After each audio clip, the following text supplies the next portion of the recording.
Oui, un rassemblement à l'initiative des proches, des amis d'Adrien. Il y avait jusqu'à une centaine de personnes ici, à l'endroit même où le jeune homme est tombé le 29 juillet dernier dans des circonstances dramatiques. Beaucoup d'émotions, vous l'imaginez, en particulier chez les amis, les proches d'Adrien, dont vous faites partie. Antoine, merci beaucoup d'être avec nous ce soir. Je sais que c'est pas facile pour vous de prendre la parole.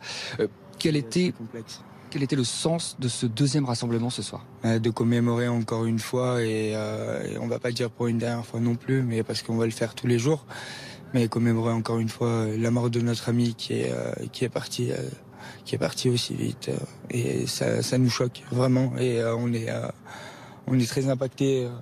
Tous nos amis et cette petite famille dans laquelle on se greffe chaque jour et dont Adrien Pérez y faisait partie. Adrien Pérez, c'était quelqu'un qui était très important pour nous parce que il voyait que le bien chez les gens, même s'il les connaissait pas. Quand nous on était un peu triste ou quoi, lui il avait toujours le mot pour nous donner la gaieté et le sourire. Et ça on l'oubliera jamais. On est tous là pour lui et on tient à remercier également toutes les personnes qui se sont déplacées ce soir et pour cette marche blanche qui a eu lieu aujourd'hui à Grenoble. On n'a pas encore eu d'écho de la marche blanche qui s'est passée sur Toulouse. On espère qu'il y a eu des déplacements, que des personnes se sont déplacées parce qu'on en a besoin. On a besoin que ce soit diffusé un maximum, que ce soit à Grenoble ou dans les autres villes de France parce qu'on en a marre de perdre des amis, des proches, des frères, même des enfants. Pour certaines personnes qui étaient présentes ce soir ici et à qui on a distribué des bougies pour qu'elles puissent être placées ici en nom de notre ami Adrien qui nous disait que ça pourrait être leur fils.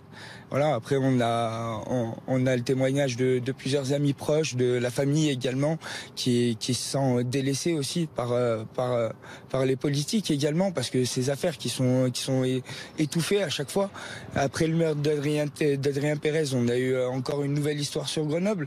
On n'en a pas entendu parler, mais c'est tout aussi important. Et on en a marre de ça, ce qu'on veut prôner dans cette interview.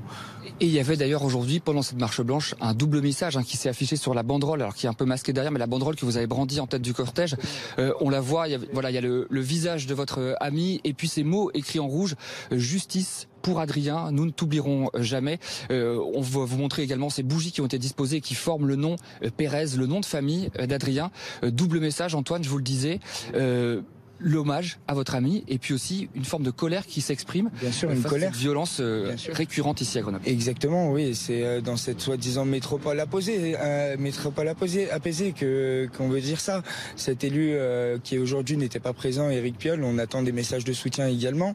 On attend la diffusion nationale aussi de ces faits qui sont perpétrés chaque jour en France et qui sont, comme je vous dis encore une fois, étouffés. Vous, depuis cette affaire, comment vous vivez les choses? Est-ce que vous arrivez à tenir le choc? Très mal. On va dire tenir le choc, ça va être très difficile. Pour certains de mes amis, ça va être encore plus complexe. Après, chacun réagit différemment de la sorte. Après, comme je vous dis, on essaye de rester fort. Pour l'instant, on va essayer d'entamer le deuil. Ce qui, après toutes ces démarches, comme je l'ai dit avant, qui ont pu fatiguer certaines personnes, la famille, les amis. Et voilà. Il y a eu 1 millier de personnes, beaucoup de monde aujourd'hui dans les rues de Grenoble. J'imagine que c'est une forme de réconfort peut-être. Un réconfort, bien sûr, parce qu'on attendait beaucoup de ces personnes. On a lancé beaucoup de groupes sur les réseaux sociaux, on a distribué des tracts, on en a sué pour vraiment diffuser ce message. Et on remercie encore une fois toutes les personnes qui se sont déplacées, les services de police également qui ont appuyé notre marche blanche. Et sans eux, ça n'aurait pas pu se dérouler dans de si bonnes conditions. On remercie aussi les secouristes pontois qui sont venus également nous épauler et tous les bénévoles qu'on a pu joindre et toutes les personnes qui sont encore ici présentes ce soir pour rendre hommage à notre ami Adrien. Merci beaucoup d'avoir répondu à notre sollicitation. Merci à vos amis qui vous accompagnent. Vous voyez, les amis d'Adrien, une famille soudée dans le deuil ce soir.